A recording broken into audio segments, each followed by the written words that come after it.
Turnover in a sales team is not a mystery. It's math plus mentorship plus meaning. I'll tell you a little bit more about that. If you're leading a team of primarily commission-only salespeople, maybe insurance, financial services, real estate, car dealerships, pretty much anything that's commission-only, and you're having a very high turnover rate in that first-year person, you're generally going to find it's one of three things. First off, they're not making enough money to meet their needs. If you can't get them to make enough money within the first 60 or 90 days where they're consistently meeting their income needs, you're going to lose them. So if it's a matter of their skill set, you've got to coach them up. If it's a matter of their activity, you've got to be able to inspire them to go out and make the sales happen, to create the prospects and do those things. Or it could be that they're making enough money, but they're not managing it well.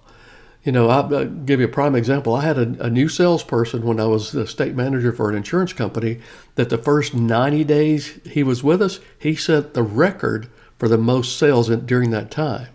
And yet at the end of the year, he was no longer with us. And what happened was he made a ton of money that first quarter in sales, and he blew it. He didn't save, he didn't plan. So that's when I began to teach financial management in the insurance industry, quite frankly, to my new people.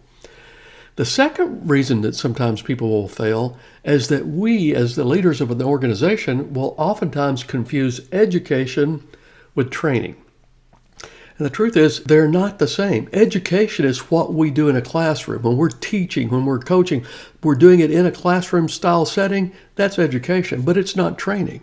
Training is more like when you join the gym, you're doing a set of physical repetitions. You're doing some physical activity that will build your skill and your abilities in different areas.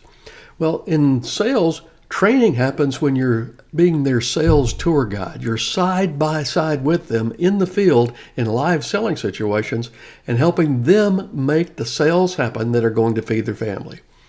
And the third reason that they'll often fail in a sales career is that they never connect the activity they're doing with the life they want to live. They focus on the activity to meet whatever goals that they have as far as income or what you're working with them on, and they're trying to do that. But they never really put the two together about how what they're doing today is helping feed their family, it's helping put their kids through school. They never really put that together unless you help them connect that, and they learn to use that as motivation for why they're willing to do the work. In essence, they have to find their why. There are things that you can do as the leader of the sales team that will reduce that first-year turnover by a tremendous amount. First off, you have to teach your people how to live when they have a fluctuating income. I began to do that in my state operation with an insurance carrier, and it definitely helped them see how to plan ahead. I'm going to recommend that you get Bill Cates in my book, The Hidden Heist, Stop Robbing Yourself of Lasting Wealth. Give that to your team, because if they don't learn how to handle their money, you're going to lose them. There's not a doubt about that. And in our book, it's a parable on financial management. It's set in the middle of a bank robbery, but we destroy those money mindsets that hold people back, like thinking success is for other people and not for them, or they maybe feel uncomfortable about the idea of becoming very financially successful. We teach a lot of things in that book that will be helpful. Plus, we teach some good basic financial principles that will help them survive month to month, even when their income fluctuates, and it will help them build long-term financial independence. The second thing you can do is you can make sure that your frontline sales managers are acting as tour guides, not as travel agents. A travel agent will sit in their office. They can tell you, okay, these are the places you need to go. These are the things you need to do when you get there. And that's all well and good.